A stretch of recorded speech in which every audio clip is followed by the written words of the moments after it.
Here we are in Lightroom. I took this shot about quarter of an hour after sundown, and it was a very easy shot to take, but I always set my camera to aperture priority. That means I set the aperture, of course, and I set it to f16, which is the narrowest my lens will go down to. So there's a very small hole letting in light, and that of course will slow the camera down. I also set the ISO to 64, which again will slow the camera down. But you know, it's quite bright at that time of day still, so I've got a 2.5 second shot, a little bit of softening of the sea, etc. You can see it around there, but not too much. I'm not overly proud of this shot. I wouldn't show it off in a landscape competition, for instance, but it's not bad. And it's like taking candy from a baby because it's a very easy shot to take. But the important thing to take from this is that I shot an aperture priority. Now, if you want to slow your camera down in other ways by playing with shutter speed, etc., you know, that's your way of coming to the exposure. My way is to use aperture priority. And it's what I've got used to. No one's told me to do it this way.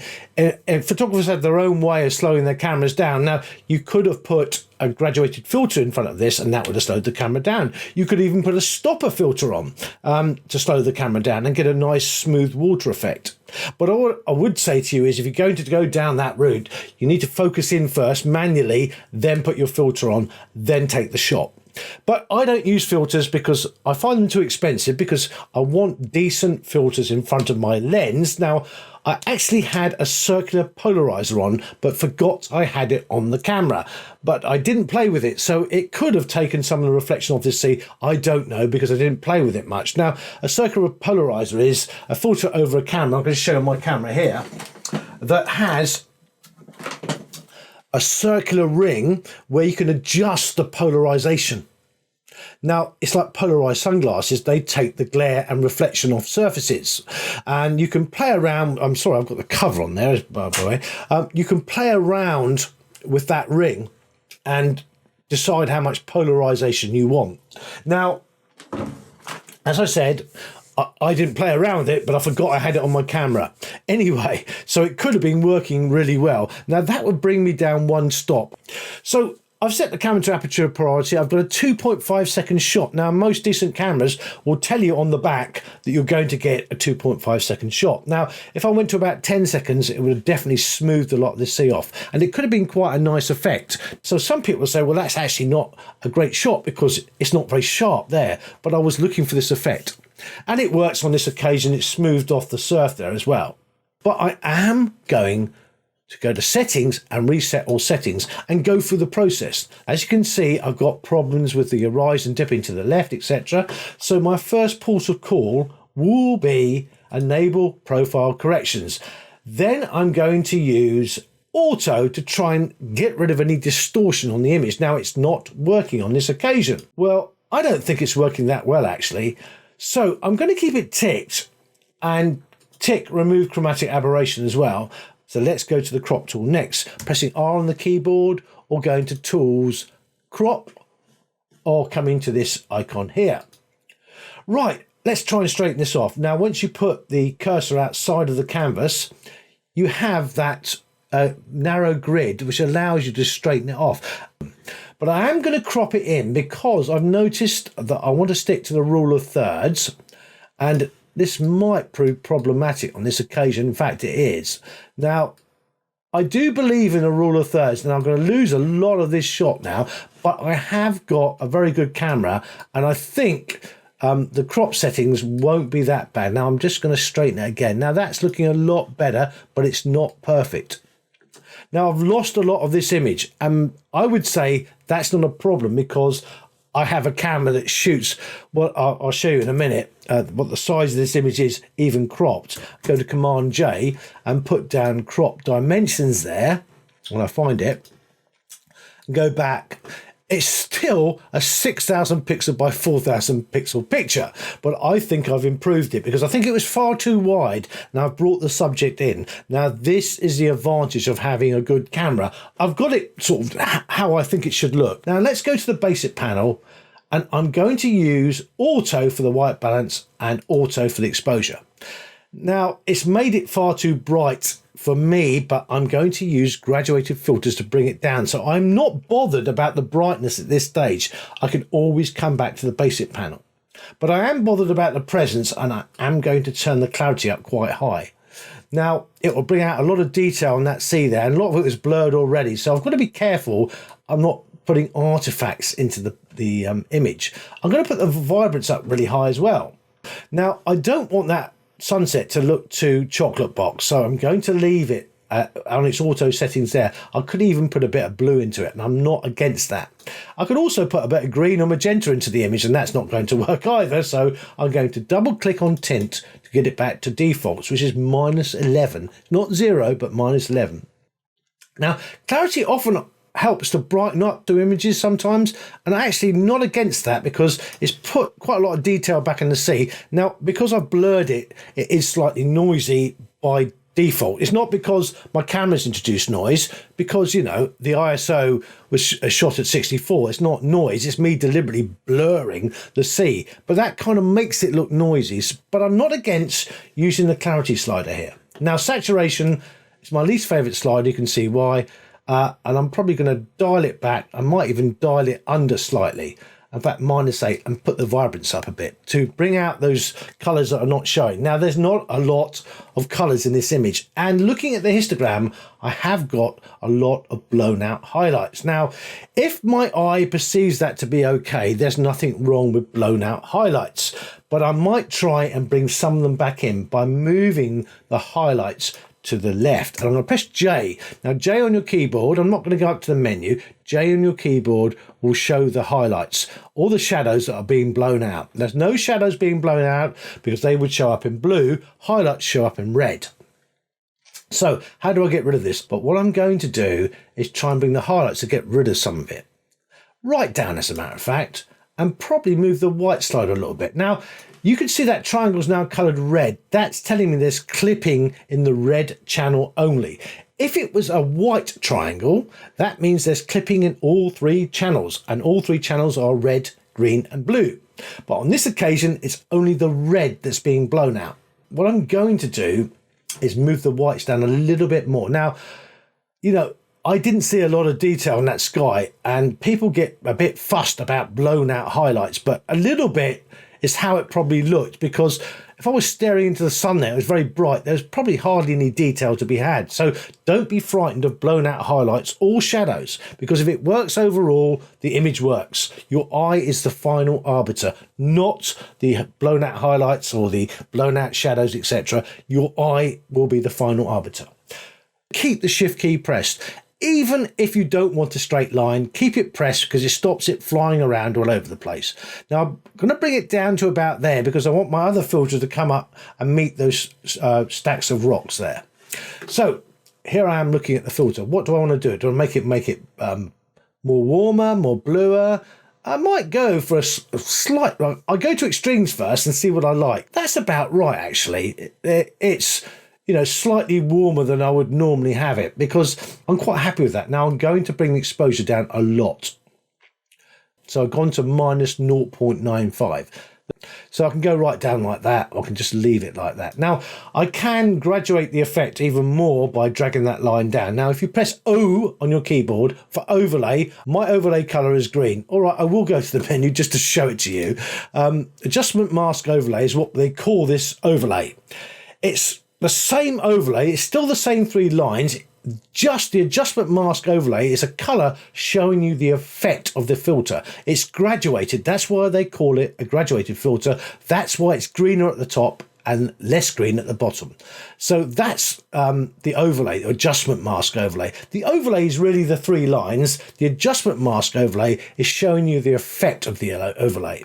Now, it's got the keyboard shortcut of O. You can have other colors by going Shift and O and cycling through them. I prefer green and I stick with green. So I'm staying with green. Now, that's where the effect is at the strongest. Now, if I start dragging down, it will drag it right down to the horizon there. Now, there's nothing wrong with that, but I want to brighten up this foreground a little bit. I think it's a bit dark, so I'm going to stick with it there. So the effect isn't that strong down where the sun has gone down there on the horizon. The effect is strongest at the top. Now, I can play around with this and compress it and I might compress it slightly or bring it down slightly. That might be about right. It's the same as pulling that line down, really, but it's just another shortcut you can learn. Right, I might stay like that. And I might actually I might bring it up because I really want to play around with these. Now, these stacks of rocks, I might use an adjustment brush, which I didn't on the first develop, but I've decided now I want to brighten them up a little bit. Not too much because the sun is not shining directly on them, but I'm only going to do a very subtle lightening, I've decided. Right, to get the overlay off because I don't want to see it when I'm developing the image. So it's gone away, and as I said, I could play around that temp slightly. I can make it very blue if I wanted to, and it's nothing. I don't see much wrong with that. In fact, I'm going to go quite blue. I've decided that. Bring the exposure up because I made it bluer. Contrast, well, I actually want to go to negative because I want to take away the heaviness from the clouds. Highlights, I could bring them up and make it a bit brighter, but that would be counterintuitive for what I'm doing, so I'm going to bring the highlights right down. Shadows I'm going to bring up, but I'm making the shadows a bit brighter so those clouds don't look too ominous. Now, if I was trying to represent reality, I wouldn't do this, but I'm not. I'm trying to make the image pleasing to me. Maybe I might take the clarity down to make those clouds a little bit more fluffy. I could even do that with the haze as well, but that would be too much. So I'll put it to +7 actually. So I'm going to I don't want the clouds too ominous, so I'm taking the clarity down slightly. Saturation, I don't think it really matters on this occasion. I could bring it up or bring it down. It makes the clouds bluer. Maybe I wouldn't mind a little bit more blue in them. Sharpness, again, I don't want the clouds to look too harsh, so I might take the sharpness down on this occasion.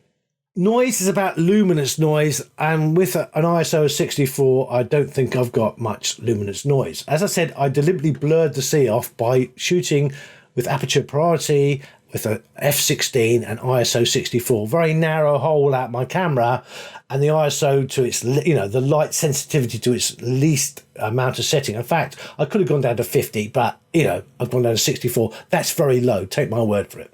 So that's why I've got a 2.5 second shot, and that's why I've got blurriness there. So it's an effect I wanted, and I'm not against it. But noise, as I say, I don't think there would be any. Moire is colour noise, really.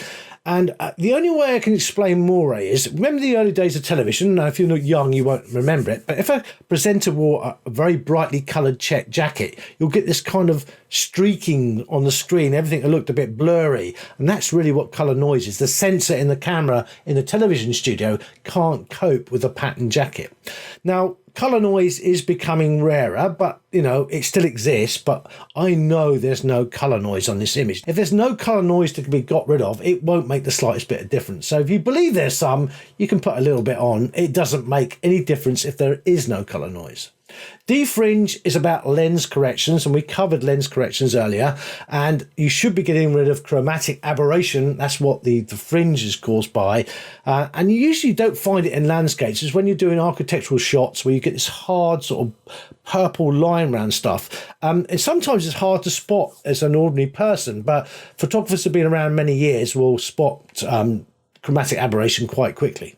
Anyway, it's not relevant for this video.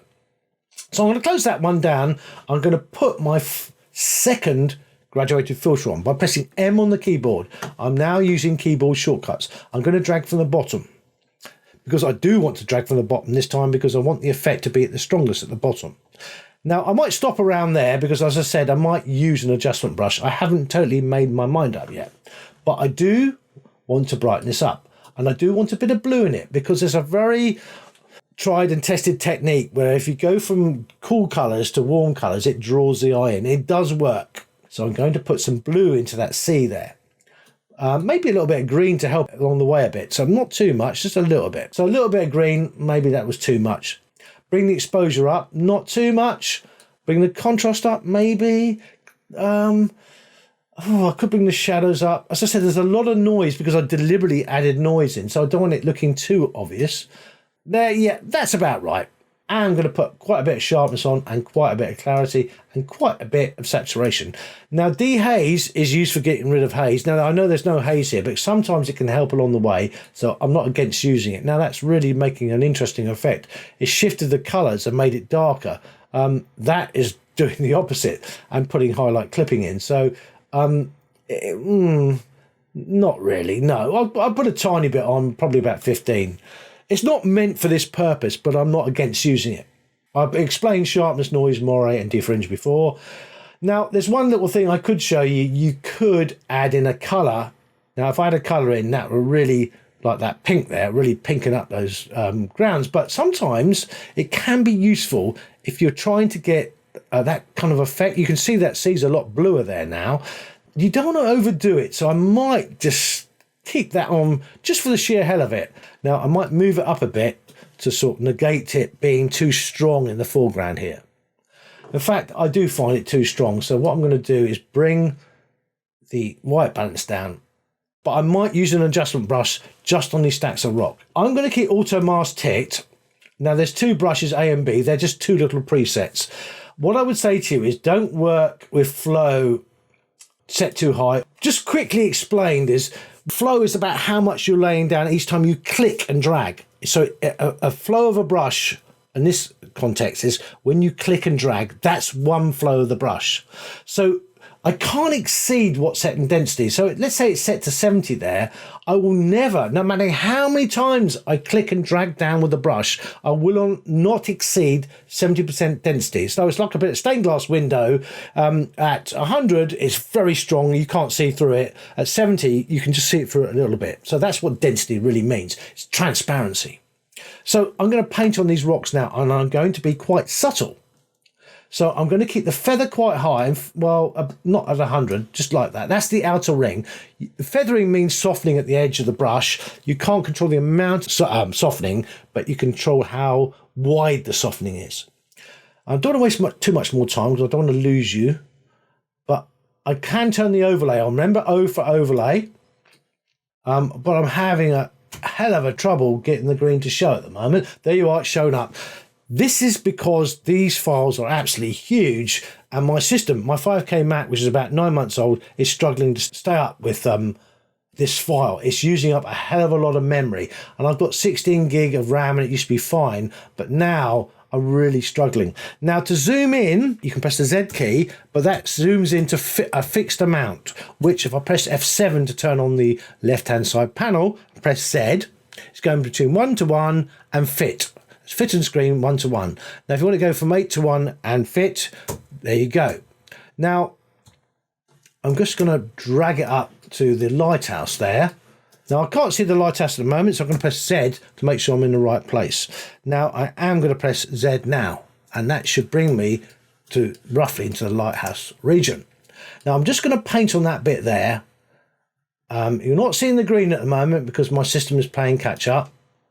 Just to make sure I can brighten it up. Z on the keyboard, or you can use Command or Control, the plus or equals key. People say the equals key, then you should stick to that and zoom in like that incrementally. Or you can use Control or Command minus. So let's have a look at the overlay again by pressing O. And it should be on that light as well. As I say, my system is struggling to keep up at the moment. But I'm going to go ahead with the exposure brightness, because I really apologize for this lack of green showing up, but I don't want it showing up when I'm brightening up these rocks, so I've got to be really careful. I want to put O back on to see the areas I haven't got quite yet. As I said, it's taking its time, and be warned, if you use these uncompressed raw files, your system will struggle, especially as I'm using a Thunderbolt drive to store my photographs on. Of course, this is in memory as well, but I can see my Thunderbolt drive flicking away all the time as well. So I'm not going to bother too much with that green overlay because it's not going to come on for me. This is real world stuff happening, guys. I'm not going to edit this out. So let me now brighten up even more. As I said, you can see now it's probably a little bit too much, that. That's about right. I'm not going to go away too far away from that. It's taken a while to render on my screen. I'm going to press Z to come back out again and check that I haven't gone over the top. I might paint around these bits there, try and get closer to the edge. That's what auto mask does. It tries to help you stay within the edge of well-defined objects. You can go outside it because Lightroom will recognize the edge. It's about edge detection, really. And I might try that little rock there as well while I'm at it. So that's not bad. It's kind of shown up those rocks quite well, actually. I might have leaked outside them. I could maybe bring the highlights up, make it a little bit more brighter. I don't do too far the exposure. I might even bring the contrast up a little bit to sort of help it along. So let's get rid of both panels for the time being, see how it looks. And I went Shift and Tab to get rid of both panels. It's taken a while to render. There you are, it's rendered. I don't think that's a bad photograph. Now I need to sharpen it. So I'm just going to press F8 to bring on the right-hand side panel. You should always sharpen at least at 100% view, which is 1:1. Now, because this is such a large file, I might even zoom in a little bit more, because I now believe in over zooming in. Though no one's going to see your image over zoomed in, it sometimes helps me to work. If I go back to the left-hand side panel, I didn't have 8:1 ticked. I now know that's 8:1 zoomed in. I can usually see any noise. Now there's going to be noise in the sea because I smoothed it off deliberately, because it was a 2.5 second shot. And press Z again and pick an area of the image I want to use with this tool here called the detail zoom tool. That's a really big mouthful, but basically if you click it on a part of the image like that, you'll see that in that screen there. Now I like to over zoom in, but you must zoom in at least at 1:1. So 1:1 for me will be this. It's not bad. In fact, I might leave it like that for now, but I do have a tendency to over zoom in. Now, as time's gone on, I prefer over zooming in to get rid of luminance noise, but you don't have to, because no one's going to view your image over zoomed in. It's just my way of working. Just remember, if you're having trouble seeing if stuff's getting sharpened properly, just over zoom in. Right, the first thing I do is set the masking. The masking is the areas you don't want sharpened or do want sharpened, keeping the Alt or Option key pressed. This is very important, because sharpening is about luminosity. It's about fooling the eye and putting sort of halos around the edges of hard edge objects, and even little small details as well. And I'll come to that detail slider in a minute, but keep the Alt or Option key pressed. Now, as you drag across, my system's playing catch up. In the little screen, you can see it turning into a grayscale image. Now I'm going to let my system play catch up. Now, what's white will be sharpened, what's black won't be sharpened. And depending on the 256 grays in between, is how much it'll be sharpened. Now, nearly everything will be sharpened now. So I'm doing things quite slowly here because my system is quite laggy. Now, I know for this image, I need to be really high, about 90. I've done this before, don't forget. And I'm letting my system catch up. And I think that's catching up now. And I think that's about right. It's playing a lot of catch up here. Now, you can see the white edge round objects, and that's really what sharpening is all about with hard edge objects. It puts a white halo around it. It also puts a white halo around the details in the sea. Now, I don't want the details showing up with artifacts, so first thing I do is put the detail down to nothing. I'm only really concerned with the edges of objects in this particular image. I'm not bothered about the horizon, etc. I'm bothered about these stacks of rocks. That's all I'm bothered about. So Alt key pressed, don't forget, keep the Alt key pressed. Now with the mount pressed, I should start seeing a grayscale image, but I'm not, because my system is very laggy. Right, it's appearing on the small screen, so I'm going to have to go with that at the moment. Detail slider in particular can really destroy your image. So on most landscapes, I don't use the detail slider. Now, if it's a macro shot of a flower, I probably would. Pretty certain there's not a lot of noise in this image. I can't see much. Now, I've introduced noise into the sea. That's blurring. So I'm not going to try and reduce that. So I'm not going to play with it. Color noise, there could be a tiny bit, but I wouldn't have thought there'd been hardly any. By default, it's on 25. So Lightroom's saying to you, or Adobe's saying to you, actually, if you haven't got any, it doesn't really matter. And that's the honest truth. If you've got no color noise, having that at 25 will do no harm. One little heads up is when you have luminance noise, if you start moving the slider to the right, you're smoothing off the noise. That will lose detail, obviously, and lose contrast. Now, you've got to make the decision what you want to keep. Now, I usually don't want to keep any detail noise on a landscape, but I do want to keep the contrast. So if I smooth off the edges by moving that slider to the right, because I said the luminance slider smooths stuff off And on this occasion, I don't actually need the luminance slider, so I'm going to take it to 0. Because at ISO 64, even though it's quite dark, I don't have a lot of luminance noise. Colour, don't bother about it. Smoothness in the colour thing is if you've got large block areas of colour, it really helps that smooth. It smooths off large block areas where you've got blotchiness. The only way you can use these tools is by playing around with them. It's all about your eye. You know, giving you the technical know-how to use these tools is a bit pointless. The only way you'll learn is by using the tools. And, you know, things like keeping the Alt or Option key press when you're sharpening are very, very crucial. But it's not really, it's not technical. It's just knowing that sharpness is about luminosity. And luminance noise is about luminosity. And the way you use those tools is by using the Alt or Option key pressed. Now, not even Lightroom pushed that down your throat, but you should be aware of it because it really helps your sharpening. Anyway, there's nothing else for me to do to this image. I am going to zoom out by pressing the spacebar key. I'm going to get rid of both panels by going Shift and Tab and saying when it renders on screen. That's it, guys. As I said, I shot an Aperture Priority. I set the aperture to f16, which is narrowest hole. Most of you know that.